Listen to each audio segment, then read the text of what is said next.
Hi மக்களே, DNA பேய் கேட்கவே வினோதமா இருக்கா? வாங்க உள்ள போலாம். 1993ல இருந்து ஜெர்மனி, பிரான்ஸ், ஆஸ்திரியான்னு 3 நாட்டு போலீஸையும் ஒருத்தங்க பாடா படுத்துனாங்க. எங்க கிரைம் நடந்தாலும் சரி, கொலை, கொள்ளை, கார் திருட்டுன்னு ஒரே ஒரு பொண்ணோட டிஎன்ஏ மட்டும் அங்க தப்பாம கிடைக்கும். இவங்களுக்கு மீடியா வச்ச பேரு ஃபேண்டம் ஆஃப் ஹைல்பிரான்.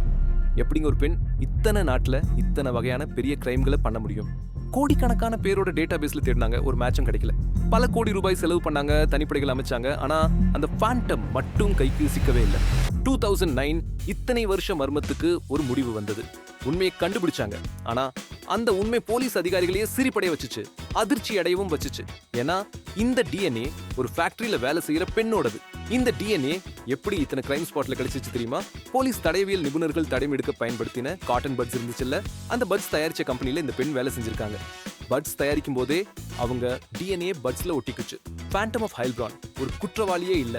போலீஸ் அவளை தேடி உலகமெல்லாம் அலைஞ்சப்போ அவளுக்கு தெரியாமலே அவளோட டிஎன்ஏவை போலீஸே கிரைம் ஸ்பாட்ல கொண்டு போய் விட்டுருக்காங்க. எப்படி இருந்துச்சு இந்த வினோத கிரைம் கதை? பிடிச்சிருந்தா ஒரு லைக் போட்டு உங்க ஃப்ரெண்ட்ஸுக்கு ஷேர் பண்ணுங்க. அடுத்த வீடியோல வேற ஒரு வினோத கிரைம் கதையோட வர்றேன்.